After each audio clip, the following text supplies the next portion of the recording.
Buenas tardes, soy Ignacio Escolar y esto es Conectados, la sección de entrevistas de Andar por Casa, de casa a casa, del diario.es. Hoy tenemos como invitado a David Saavedra. David, bienvenido, ¿cómo estás? Muchas gracias, Ignacio, y buenas tardes y gracias por invitarme. David es autor de Memorias de un exnazi, un libro autobiográfico, me lo acabo de leer, es un libro que os recomiendo de entrada, donde cuentas en primera persona una historia tremenda, cómo de muy niño te convertiste en un activo militante neonazi, cómo formaste parte de organizaciones de este mundo, cómo incluso llegaste a plantearte pasar a la acción violenta incluso para defender las que entonces eran tus ideas y cómo te diste cuenta de que todo aquello era una locura. ¿Cómo llega un adolescente de una ciudad mediana como la tuya a convertirse en un nazi? Como tú mismo te definías a ti mismo. Yo en realidad le daría la vuelta a esa pregunta que me has hecho y me preguntaría cómo es posible que no lleguen todos los adolescentes ¿Cómo a no pasa ser, más?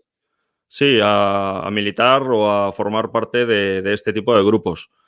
Em, no sé si consigo explicarlo adecuadamente en las primeras páginas del libro, pero el modo en que todo ese mundo resulta atractivo para un chavalín que está perdido un poco en el mundo, ¿no? De 12, 13, 14 años, un poco viviendo las mismas emociones que todos hemos vivido, de incertidumbre, de miedos, de dudas, de inseguridad, etcétera, todo en grado mayúsculo, por supuesto.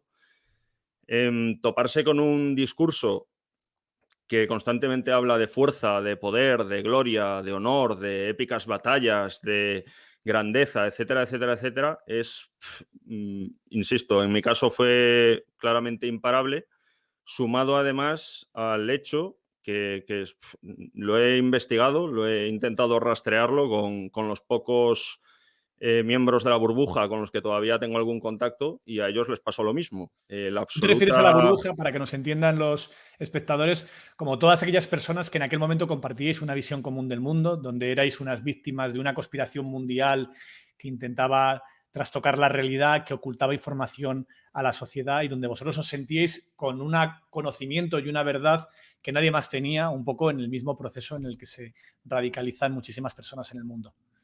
Sí, le llamo burbuja un poco porque uno está encerrado en unas paredes que no ve, pero por supuesto que están ahí, ¿no? Y como decía, he conseguido rastrear con los pocos miembros con los que sigo teniendo contacto, pero estoy seguro que es igual absolutamente con todos, el desconocimiento total y absoluto a nivel histórico de cuestiones tan elementales y tan fundamentales como son los fascismos en la Europa del siglo XX, ¿no? Es llamativo que, por ejemplo, yo sí que guarde muchos archivos de memoria de charlas que nos dieron en el colegio, siendo yo chiquitín, del tema de las drogas, por ejemplo, pero nada, absolutamente nada, del tema del fascismo, de Hitler, del franquismo en España y En todos los cosas pues tan. colegios, no sé si en el tuyo, pero en mi colegio la historia siempre se acababa antes de empezar el siglo XX. Nunca llegábamos al siglo XX. En el temario aparecía, pero nunca nos llegaban a contar en el colegio ni después en el instituto, cuando, cuando yo era estudiante. Nunca nos llegaron a contar el siglo XX y todos sus horrores. Pues es que, por ejemplo, sí que me acuerdo de los romanos, de los griegos, Sí, de las eso guerras sí. con Cartago y, joder, eran cosas pues que me gustaban, ¿no? A un chiquillo esas cosas le llaman la atención, pero ya te digo, cero recuerdos del tema de los nazis y mucho menos del Holocausto. Tú explicas que tus padres intentaron convencerte de que era una locura lo que estabas haciendo y tú derivas esas posiciones, que te intentaban contar lo que pasaba, lo que pasó con el Holocausto, que entonces lo rechazabas todo. Te pensabas que todo eso era una invención orquestada por los medios de comunicación y por y por una conspiración judía mundial que intentaba transformar la historia. Es Sí, complicado demostrar que algo es falso, ¿no? O no debería serlo. claro, el tema que ocurre con esto, y esto seguro que le ha pasado a todos los padres que han tenido la desgracia de vivir algo así, es que cuando lo detectan ya es tarde. En mi caso, pues Yeah. cuando me empecé a rapar la cabeza, a ponerme una determinada cazadora o las botas, que insisto, la estética, yo di ese paso, luego se me pasó, fue una temporada, fue igual estamos hablando de 4 o 5 años como mucho. Luego lo dejé aparcado completamente y me centré totalmente en mis ideas, ¿no? Pero una vez ya adopté esa estética, yo ya estaba total, completa y absolutamente radicalizado y Ya no era había tarde para forma de... convencerte de que era una locura lo que estabas Era defendiendo. imposible. Yo ya defendía y estaba firmemente convencido de que había dos verdades o dos historias, una oficial y una oculta, y la oficial es efectivamente la que enseñan en los colegios, la que los medios promocionan, y luego está la oculta, que es un poco la de los vencidos en la Segunda Guerra Mundial. De hecho, hay un Hay libro que una, es muy famoso que se llama así, Historia de los vencidos. Bueno, muy sí, famoso en la burbuja, quiero decir. muy famoso dentro de ese mundo. Eso En es. tu libro insistes mucho en que lo que cohesiona ese mundo, esa burbuja, es la victimización, los ataques exteriores, ¿no? Esta idea de nos atacan porque tenemos razón, vienen a por nosotros porque tenemos razón. ¿Cómo se puede hacer desde una sociedad democrática para combatir el fascismo y lo que eso te supone de riesgo para una sociedad democrática sin victimizar a los que están dentro de ese mundo y reafirmarles en su radicalización? Mira, una forma de responderte a esto es como si me preguntas cómo podemos acabar con el machismo en nuestra sociedad Sí, sin evitar que se victimicen cuando se saca un discurso feminista, ¿no? ya. El tema del machismo es súper importante porque yo lo considero, o empiezo a considerarlo, una auténtica cabeza de playa del radicalismo o incluso un radicalismo en sí mismo que está normalizado en la sociedad, ¿no? Todos los machistas, absolutamente todos, por supuesto, todos niegan que son machistas, se consideran víctimas de un determinado discurso, que es curioso, como coincide en muchos aspectos, un determinado discurso que está financiado por lobbies o por Sí. poderes que no alcanzan a comprender verdaderamente y que, por supuesto, promocionan los partidos de izquierda, ¿no? Los partidos progresistas. Entonces, hay una agenda oculta que, bueno, los más paranoicos hablan de que el feminismo radical lo que quiere es esterilizar a todo varón, ¿no? Y luego están los más moderados que simplemente hablan de leyes que discriminan a los hombres pues por el mero hecho de serlo, ¿no? Pero es exactamente los mismos principios y exactamente la misma base que nosotros cuando defendíamos pues que todos los poderes, los medios de comunicación, los gobiernos, etcétera, en realidad lo que querían era hacer un genocidio blanco en Europa, exterminarnos como raza y, digamos, pues fomentar que Europa fuera invadida por pueblos de color, africanos, etcétera, ¿no? Sí, en tu libro lo explicas muy bien, que vosotros, a vosotros mismos, los que formabais parte de esa burbuja y tú de esa época, consideraban que era injusto que os llamaran racistas, que en realidad no erais racistas, sino que estabais ante un racismo antiblanco, ¿no? Que es un poco como la vuelta del discurso que están haciendo ciertos sectores del machismo, ¿no? No solo eso, sino que nosotros, cuando hablo, siempre lo digo, siempre tengo que puntualizarlo, porque automáticamente muchas veces me sale decir nosotros, Ya, como si... Pero bueno, como si todavía estuvieras allí, sí. eso es un deje que tengo todavía mental ahí, tardaré muchos años en quitármelo. También es cierto que me facilita muchas veces mentalmente conectar con esa parte de mi pasado, ¿no? Sí. Pero siempre tengo que puntualizarlo porque si no hay gente que se echará las manos a la cabeza seguro. Hablábamos de que, claro, como nosotros lo que tratábamos de evitar era el mestizaje, ¿no? Masivo de toda Europa con los pueblos del sur, en realidad lo que estábamos haciendo era defender la perpetuación de las razas y la existencia de las razas viviendo segregadas unas de otras, ¿no? Y por ende considerábamos que el racismo era pues una especie o una suerte de protectores de las razas de todo el mundo, no solo de la nuestra. Hay numerosa literatura en ese sentido, yo lo menciono, creo que lo llevo a mencionar en el libro. Hablo de un texto que todavía lo tengo por aquí en casa, La espada del Islam se llama, de Carlos Sí. Caballero Jurado, que habla pues de las divisiones de musulmanes que combatieron, musulmanes étnicamente árabes, que combatieron junto a Sí, lo los explicas en alemanes, el ¿no? libro. Sí, y eso, pues claro, eso a mí, pues cuando tenía 13, 14, 15 años, me impresionó, me impactó mucho y chocaba mucho cuando venía gente de fuera de la burbuja, porque yo ya estaba dentro en ese momento, te estoy hablando con 14, 15 Sí, añitos, y me decían pues que los nazis lo que querían era exterminar a todos los que no fueran rubios, altos y de ojos azules, y decía, pero ¿por qué me dicen esto? ¿Por qué me ya. intentan engañar? Entonces, yo esos argumentos los contraponía con los libros que leía y decía, efectivamente, la gente que no piensa como yo defiende una verdad absurda, una verdad oficial, pero no entienden la verdad oculta que los medios nos esconden, ¿no? Y si la supiesen, todos serían nacionalsocialistas. Esa era como, así Pero te estuve valía para viendo el mundo con reafirmarte 15 en años. en tu propia burbuja, ¿no? Eso es. Es muy llamativo porque explicas muy bien hasta qué punto, por ejemplo, explicas muy bien cómo funcionaba la propaganda alrededor del negacionismo del Holocausto o de esta manera en la que se convertía en una manipulación el famoso libro de diario de Ana Frank contándote las vivencias de una niña judía escondida del genocidio nazi, ¿no? Y explicas muy bien hasta qué punto después, a poco que rasques en la información e intentes desmontar esas mentiras, no son tan complejas. O sea, había muchísimas evidencias de que estabais ante una manipulación ni siquiera muy complicada, pero que muy eficaz. ¿Por qué crees que sigue funcionando a pesar de que basta con acceder a información más o menos contrastada para que se desmonten esas mentiras? Mira, eso es muy fácil de entender. Bueno, yo al principio no lo entendía, evidentemente, es muy fácil de Sí. entender cuando sabes el concepto. La cuestión de los sesgos, el sesgo de información, el sesgo de Sí. confirmación. Te voy a poner un ejemplo muy práctico que además lo estaba pensando antes cuando lo publiqué en mi Instagram, el tema de esta entrevista, y me puse a Mm. ver quién lo había visto, ¿no?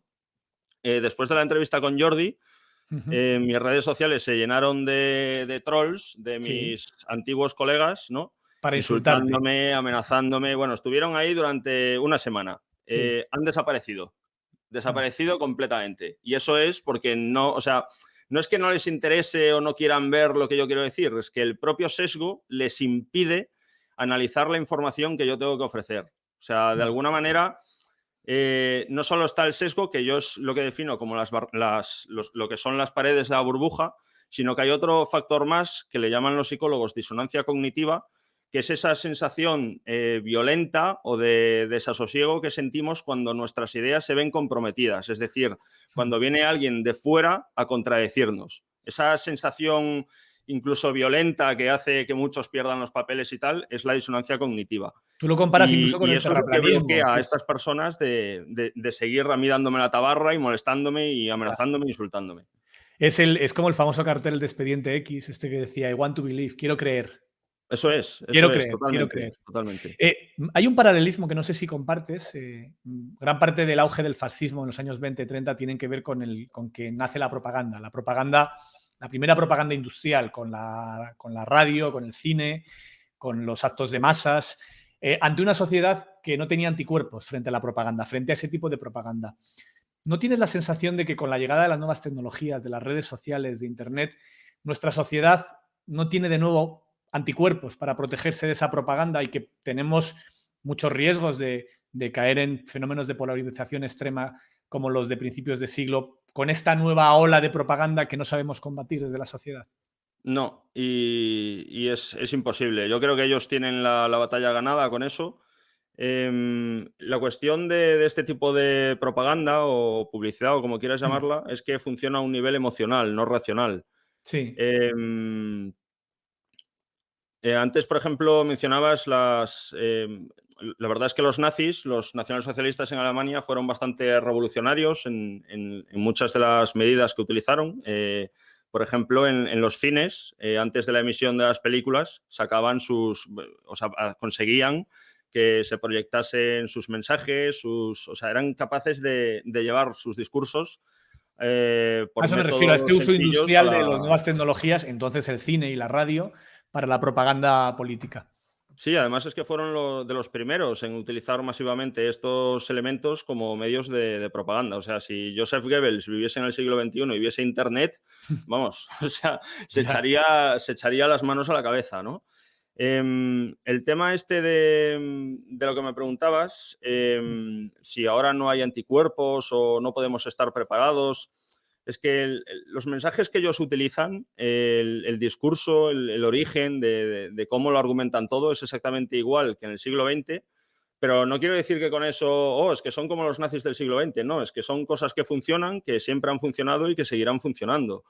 Se reduce siempre todo al absurdo, que precisamente es cómo funciona la mentalidad dentro de la burbuja, o sea, una persona que compre el discurso de la conspiración es una persona que no necesita saber ni sobre economía, ni sobre cultura, ni sociedad, ni política, ni nada. Hay una pequeña élite de judíos que gobiernan el mundo y ya está. Y con eso ya lo vas a explicar todo. O sea, Con eso explicas absolutamente todo. todo. Y con el tema de, por ejemplo, con la inmigración, se está haciendo lo mismo. Se reduce lo que no se atreven a decir y el argumento que subyace detrás de señalar esto que ellos llaman los menas y el tema de la inmigración constantemente, es que considerar, en el siglo XX se podía decir, ahora no porque es delito, o supuestamente es delito, pero considerar que los pueblos del sur genéticamente están predispuestos a la violencia y por ende a ser unos delincuentes, ¿no? Entonces, claro, para ellos, para alguien que piensa así, es muy fácil comprar el discurso de que un MENA es malo porque sí, o que un inmigrante pues viene aquí únicamente a violar, a violar, a robar, a cometer delitos, etcétera, etcétera, etcétera, ¿no? Y es un poco eso, es un poco jugar con eso, machacarlo, insistir y no hay mucho más. O sea, es que es así de sencillo. Una pregunta que se hace Beatriz, una socia del diario.es, una pregunta que yo sé la respuesta porque he leído el libro, pero que quiero que respondas tú. ¿Qué te hizo darte cuenta de que querías salir de ese mundo? Pues nada, El libro. porque yo no quería salir de ese mundo, evidentemente. Yo ahí era súper feliz, entre comillas, o yo tenía la convicción de que era feliz. Todo me iba bien, era lo que yo era. De hecho, mi madre, muchas veces siendo yo chiquitín, me dijo que por qué no dejaba de ser nazi. Y yo no entendía la pregunta porque para mí era como si me preguntaba que por qué no dejaba de tener los ojos azules o por qué, yo qué sé, no dejaba de medir 1,76, ¿no? Es algo que yo era y ya está. Y cuando tú eres algo no te planteas dejar de serlo, evidentemente. En todo caso, ¿qué pasó o cuándo empecé yo a plantearme que algo había mal, que algo no cuadraba, que algo no encajaba, pero en ningún caso te llegas a plantear un problema con tu identidad? A eso llegas pues al cabo de muchos meses, muchos años de vivir un proceso yo le llamo de ruptura, pero en realidad reniego ahora de ese capítulo de mi libro, yo le llamaría reconexión, porque verdaderamente estás reconectándote con la realidad. Y esto es que es un proceso, o sea, hay que quitarse de la cabeza de que esto es algo que nosotros decidimos a voluntad propia, porque si no, pues ya sería muy fácil, ¿no? No es no es una cosa que tú hagas clic y decir, vale, ya está, ya no soy fascista, ahora voy a ser otra cosa. No, eso desgraciadamente no funciona así y como digo, es un proceso muy largo, muy progresivo y a mí me llevó, yo lo cifro en unos 4 años aproximadamente. ¿Qué te costó de que te das cuenta de que algo falla en esa burbuja en la que estás y que algunos datos... Porque en tu libro cuentas que a través de un amigo, que sigue siendo amigo tuyo, que de una ideología distinta a la tuya, empezaste a leer otros libros y descubriste de repente que lo que sabías de Marx, como ejemplo concreto, no era lo que te habían contado y que de repente se empezaron a desmoronar un montón de datos más que te diste Bueno, cuenta. a ver, sí, ahí es como que se ha concentrado un año entero, ¿vale? Ya, Esto pero fue es un un proceso proceso a bastante mi... largo que te costó O sea, bastante... yo ese libro al principio leí 5 páginas, lo tiraba a la basura, porque esto es todo mentira, esto es una mierda, porque soy una persona curiosa y eso yo creo que fue lo que me salvó, el tener esa curiosidad, porque cualquier otro lo habría tirado y decir, esto es una mierda. Ya. Pero pudo más mi curiosidad que el propio sesgo, ¿no? Y dije, quiero saber más, o sea, esto no puede ser, ¿qué está pasando aquí? Esto es muy raro. Y estamos hablando de un proceso muy largo y aparte el tema el problema que yo tuve con el alcohol, que eso da para escribir otro libro Sí, eso aparte. cuentas también que da para otro libro. Sí, fue justo en ese año. En ese año que más o menos yo me leí el libro. No es que yo sea idiota y tarde en leerme un libro un año entero, pero es Lo que que tenías que para mí era muy deconstruir difícil todo lo que enfrentarme a... considerabas que era sólido, ¿no? Todo lo que pensabas que tu manera de ser era un proceso Mira, tremendamente complejo. Tú llegaste a ser incluso jefe de propaganda de Alianza Nacional, que es uno de estos partidos de extrema derecha o neonazi. sí, bueno, parece muy pomposo el cargo, pero la verdad es que no había otro que se quisiera hacer Pero era un hacer partido muy cargo del chiquitito. tema. O sea, nadie quería esa responsabilidad, por así decirlo. A mí la verdad es que me gusta organizar cosas, me gusta montar historias, tenía bastante creatividad, tenía bastantes ideas y bueno, me ofrecí voluntario y me puse yo pues un poco Y al mando en del esa timón. época cuentas en el libro que se os acercó al líder de ese partido, se acercó Vox, que entonces era un partido no tan pequeño, pero más o menos del tamaño del vuestro, o muy pequeño. No, era bastante más grande. Era ya Sacaba en bastante más las grande. elecciones del orden de 40.000 votos o así. Nosotros, pues, 3.000 o Sí. 2.000 o una cosa Pero, así, pero sí. se acercó a vosotros intentando buscar similitudes, algún acuerdo, alguna. Eso no lo sé, eso nos lo planteó una vez nuestro presidente y nos Mm, dijo en una reunión, creo que fue además en un congreso, que este partido se nos había ofrecido para montar algún tipo de plataforma. mm, Claro, evidentemente, pues nosotros lo rechazamos de pleno porque lo mm. conocíamos, sabíamos de su existencia y pues estábamos todos al tanto de su defensa del Estado de Israel, que Sí, solo eso para solo eso nosotros ya era era, vamos, suficiente. como si nos echaran aceite hirviendo a la cara, ¿sabes? Ya, pero es curioso cómo, también cuentas en el libro, como muchos de los militantes, simpatizantes, no solo de ese pequeño partido, Alianza Nacional, sino de otros grupúsculos de extrema derecha que habían estado fuera del sistema parlamentario durante años, según explicas en el libro, muchos de ellos acabaron dentro de Vox, que a su vez era una Sí, escisión por la derecha del Partido Popular, que tampoco es que sí, en Vox pero vinieran todos de esto ese hay que mundo. puntualizarlo porque las dinámicas dentro de la burbuja van un poco por la prominencia en los medios de comunicación. Es Sí, decir, por ejemplo, Alianza Nacional tenía una cantidad de militancia bastante cortita, incluso para los baremos que hay dentro de la sí. burbuja, y cuando fue las fechas posteriores al asalto de Blanquerna, que fue, Sí, no que varios estaba, de tus no amigos de estaba entonces preparado estaban como un allí. asalto, pero salió así. Sí. Pues empezó a salir en los medios de comunicación, bla, bla, bombo, bombo, y tuvimos una auténtica marea de nuevos militantes que se metieron en nuestros partidos. Eso pasaba siempre cuando apareció el Hogar Social Madrid y lo mismo empezó a salir en los medios de comunicación, todos los militantes de todos los partidos se metieron en Hogar Mm. Social Madrid. Y cuando apareció Vox, pues pasó exactamente lo mismo. O sea, es un poco las dinámicas que hay dentro de ese mundo. Pasaste 20 años, veintitantos años en esa burbuja. ¿Por qué has decidido escribir el libro? Pues por falta de opciones. Es que la gente me hace gracia cuando me hacen preguntas, pero es que las respuestas siempre son muy sencillas. A veces me planteo que es un poco mi mente de siempre, intentando simplificarlo todo una vez más, pero verdaderamente no, verdaderamente es así.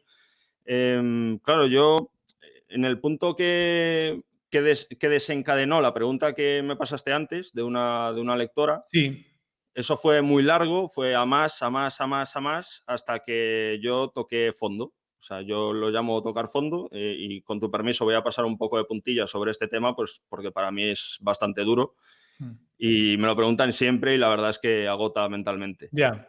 Mm, Em, entonces, cuando llegué abajo de todo, y ya solo se me planteaban dos opciones, una de la que no quiero hablar, que sale en el libro y Sale ha en el libro, salido en la sí. Yo te voy entrevista a a Jordi y preguntar por tal, ello.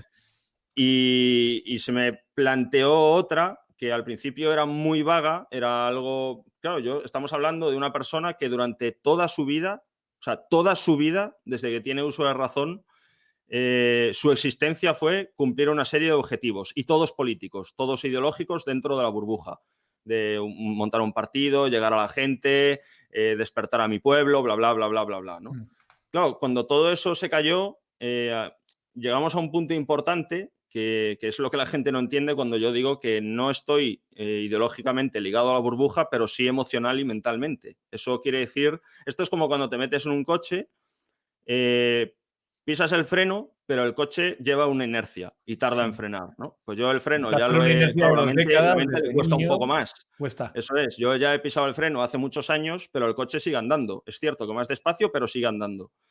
Entonces, cuando... Es que es complicado. Cuando llegué a ese punto, a esa encrucijada, em, mi mente seguía buscando un objetivo. Decía, David, dame más. ¿Qué hago ahora? ¿En qué me centro? Y yo le di un objetivo. Le dije, bueno, pues llegué a la conclusión de que es muy duro tener que aceptar que toda mi vida se ha ido a la basura. Sí, he visto Que un vídeo que 20 has años, publicado en tu canal de YouTube, que lo hemos eso enlazado, es, donde lo explicas bastante bien. Cómo intentas en eso un es. momento dado cuadrar todo lo que te había pasado antes con las nuevas evidencias que estás encontrando que demuestran que gran parte de lo que sabías antes era mentira. Em, y antes que decir, pues sí, he tirado mi vida a la basura y eso me deja solo un camino, porque Sí, aceptar eso es muy complicado. ¿Cómo puedo hacer para que no sea tirarlo a la basura? ¿Cómo puedo ya, hacer para que esto sirva para algo? Y un libro. Y ya ya. está. Y aquí estoy hablando contigo. Pues es muy buena idea, porque espero que al menos tu libro ayude a que muchos chicos jóvenes entiendan de tu experiencia. Cuentas en el libro una cosa también que es muy preocupante, es de las cosas que más llama la atención. Hablas del riesgo de que dentro de esos movimientos radicales, como ya ha pasado en otros países, porque tampoco es una novedad que pudiera pasar en España, se pueda llevar a alguna acción violenta, pues como lo que sucedió con Noruega, con el atentado este terrible, la matanza de Breivik, como sucedió en Estados Unidos, como ha pasado en muchos países de que alguien tan metido dentro de esa burbuja llegue a intentarse dar el paso de recurrir a las armas. Y tú mismo cuentas en tu libro que hay un momento en el cual se llega incluso a plantear dentro de tu entorno, ¿existe el riesgo real de que eso ocurra en España? ¿Puede pasar en España? Yo no creo que pase como parte de un movimiento organizado. No hay ese tejido dentro de la burbuja a día de hoy en España. Ya. Pero es perfectamente posible que pase y aparte es inevitable, o sea, no, eso no se puede frenar con la figura de lo que los medios llaman lobos solitarios. Sí. De hecho, en el año, creo que fue 2018-2019, en Estados Unidos vivieron 4 o 5 de esos. Todos chavales súper jovencitos, que no estaban fichados ninguno por la policía, que no eran asiduos de conciertos, de actos, Mm. Fueron chavales que se radicalizaron ellos solos, igual que yo, en sus casas, leyendo. Lo que pasa que ellos, si yo tardé 20 años en llegar a plantearme esos actos, ellos lo hicieron en 3, 4 o menos. O sea, la verdad es que vivieron un proceso mental que yo no conozco, que es una especie, pues lo que he dicho, ¿no? Lo que yo viví, pero concentrado todo Concentrado. salvajemente, sí. Y eso yo creo que sí que es posible que pase y pasará. Desgraciadamente es bastante inevitable. José Brox, un socio del diario, te pregunta, ¿tienes cifras de más o menos cuánta gente forma el movimiento nazi o similares en España? ¿Cuánta gente hay en España dentro de esa Eso burbuja? es complicado responder a eso porque habría que decir qué es un nazi, ¿no? ¿Consideramos a la gente del fútbol nazis Sí, tú en el o libro además lo solo...? explicas muy bien, cómo hay, dentro de todo ese mundo existen distintas subfamilias, Sí, los que os considerabais más intelectuales, que despreciabais a los ultras futbolísticos, y son entornos diferentes. La mezcla entre el mundo franquista o posfranquista con los que despreciabais al franquismo, es decir, que es un mundo bastante fragmentado y complejo. Pero ¿cuánta gente sí, hay eso ahí? es. Yo diría que mm, lo más cercanos a la línea nuestra, de más puristas, ¿no? En el Sí, aspecto nacionalsocialista, fascista, etcétera, etcétera, siempre, siempre, siempre por debajo del millar. ya. Siempre, siempre. Y bastante por debajo. Luego ya, si te vas a posturas más ambiguas, que no compran esto, pero sí esto otro, pero sigue siendo bastante, ya me entiendes, Sí. pues no sé, varios miles, eso sí. ¿Y tú crees, con lo que tú has visto, Vox es un partido nazi? No es un partido nazi, no tiene Por muchas supuesto que cosas que no. son Eso no completamente hay, no hay distintas. duda sobre eso. ¿Y cómo, pero sí que ha conseguido, tú lo reflejas en tu libro, que muchos de los discursos que en aquella época solo decidís vosotros, lo dices en una frase en el libro, Vox está diciendo en el Parlamento, en los ayuntamientos, lo que nosotros solo nos atrevíamos a decir en el interior de nuestros bares y en voz baja, que te dice un amigo en una de las frases que citas en tu libro. Porque gran parte del discurso sobre el feminismo, sobre la inmigración, es casi idéntico al que teníais vosotros o muy similar al que teníais vosotros. Es muy parecido. El tema de nosotros, o sea, nosotros es como que nos consideramos los últimos herederos, ¿no? Del Sí, nacionalsocialismo en Europa. Y lo que está ocurriendo ahora, claro, es que el tema del nacionalsocialismo alemán es como el radicalismo. Hay que conseguir verlo. O sea, yo cada vez que veo a alguien hablar de extrema derecha, ultraderecha, me sí. pongo nervioso porque es un término especialmente ambiguo que no designa lo Ya, que se quiere tratar, hay ¿no? muchísimas cosas muy diferentes dentro de ese mundo. Sí, y si ya nos equivocamos con los conceptos, con las palabras, Mm. mal vamos para entender este fenómeno, ¿no? Lo que ocurre con el radicalismo, abarcando únicamente la Alemania nacionalsocialista, es que es un radicalismo como muy puro, muy, muy fácil de identificar. Es muy evidente qué es nacionalsocialista y qué no es nacionalsocialista. Está como muy pulido el discurso. Mm. Pero lo que está ocurriendo ahora con estos discursos también radicales es como que se han difuminado un poco las fronteras. Ya no está tan pulido, es todo muy ambiguo y ves algunas cosas, por ejemplo, tú has mencionado la postura frente al feminismo o Sí, frente a la inmigración, que bueno, con la inmigración también habría diferencias. ideológicas, las semejanzas estarían un poco en las medidas a adoptar, ¿no? En explosiones en caliente, este tipo de cosas, pero el trasfondo es diferente.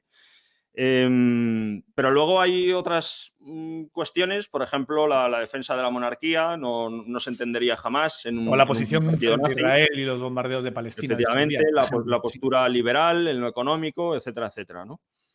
Entonces, yo lo que intento señalar mucho, más allá de las ideologías, y creo que es el discurso, es por donde tiene que ir el discurso para entender estos conceptos.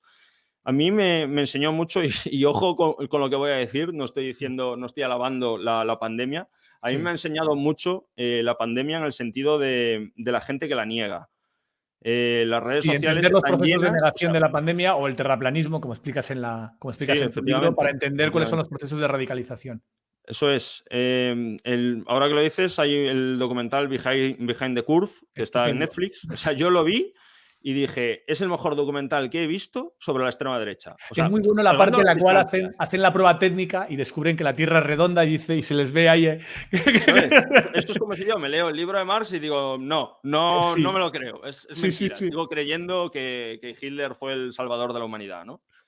Em, pues hay que dejar a un lado el discurso, ¿vale? Sí, el discurso ya sabemos que es el coco, que también habría que analizarlo, a ver cuáles son los puntos de verdad, que es difícil aceptarlo, pero el nacionalsocialismo no es un discurso absurdo, que no hay por dónde cogerlo y es todo mentira. No, porque eso sería como asumir que 40 millones de alemanes eran estúpidos y siguieron a un loco que tenía poderes de Una nigromancia, ¿no? simplificación ayuda luego a la victimización, ¿no? Quieres Eso es, decir. efectivamente. O sea, decir que todo en el discurso nacionalsocialista está equivocado es fomentar el discurso nacionalsocialista indirectamente. Al menos nosotros lo vivíamos así.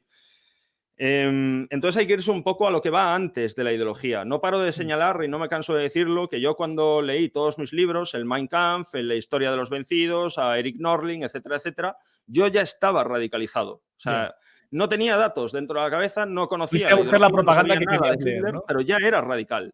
Ya. Y es por la forma de pensar, por la forma en que tú asimilas los datos, en que cribas la información que lees, en esto sí, esto no. Eso es, hay un ethos o una esencia de radicalismo que nunca se ha estudiado. Y es lo que yo analizo en mi canal de YouTube. En tu canal de YouTube es que estás haciendo muchos vídeos también sobre el machismo, hablando sobre Sí, cómo se normaliza. empecé con eso porque para mí Antes de contar que estabas con tu nuevo libro. ¿Eh? Antes de que se supiera que estabas con el libro.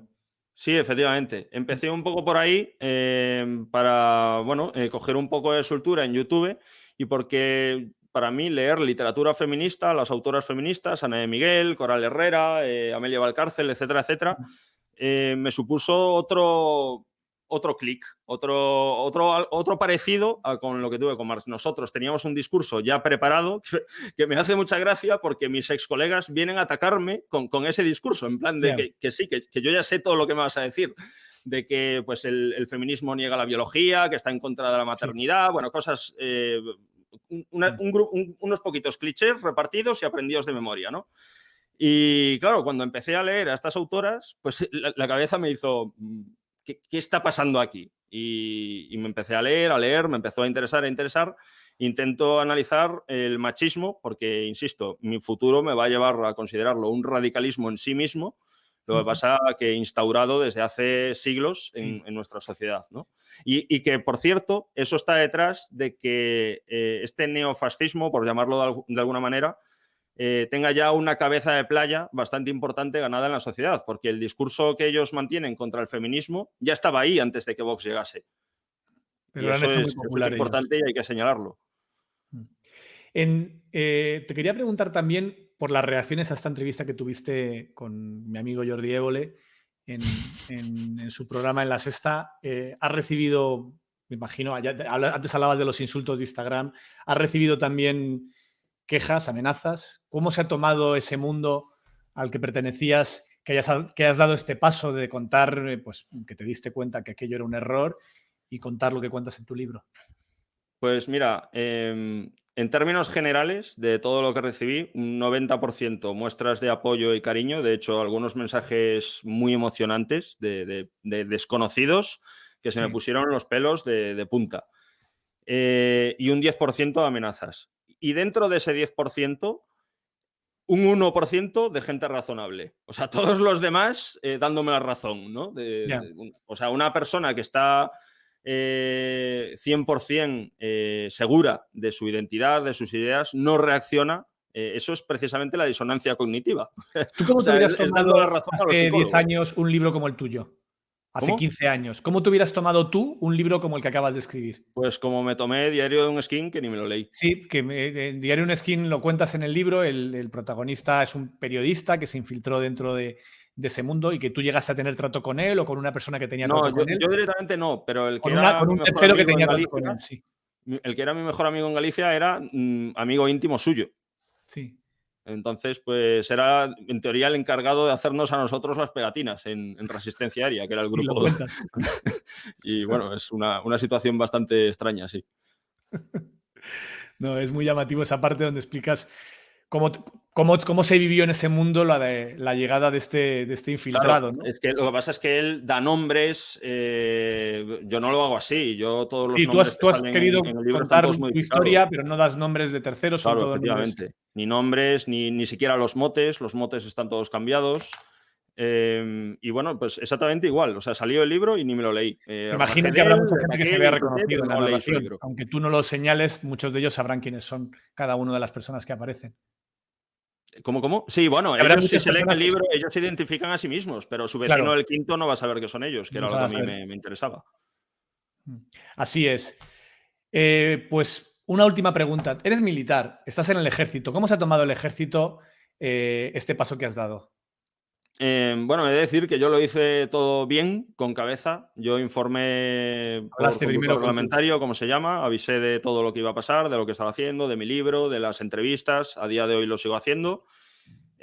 Además, consulté con mi abogado el tema de esto, ten cuidado como lo dices, esto no lo digas, no por nada, sino porque, bueno, la disciplina militar es muy estricta en el tema de Cuentas vulnerar una la cosa neutralidad muy política. relevante que a veces con el cliché del ejército se cuesta creer, es un tema llamativo para mucha gente que considera que el ejército es un sitio donde se toleran los comportamientos de extrema derecha o incluso se fomentan. Y lo que explicas en tu libro es que justo al contrario, tú tuviste problemas en el ejército porque por tu posición ideológica tan marcada y muy evidente por tus tatuajes, tuviste un proceso que casi te lleva a tu expulsión del ejército.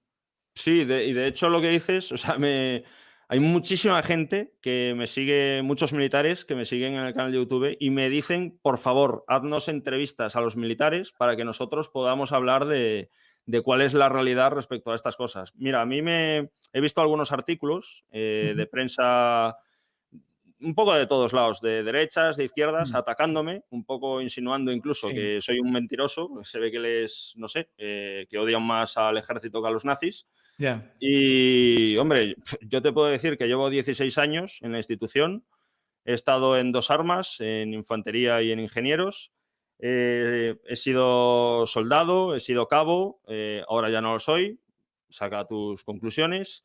He estado en cuarteles por toda España, he estado en dos academias militares, o sea, algo sé del ejército y algo he visto. Más que personas que únicamente han visto dos vídeos de cuatro descerebrados alzando el brazo, que tampoco Ya. saben lo que se les ha hecho o si han sufrido algún tipo de sanción, pero lo dejan ahí un poco a que la gente saque sus conclusiones.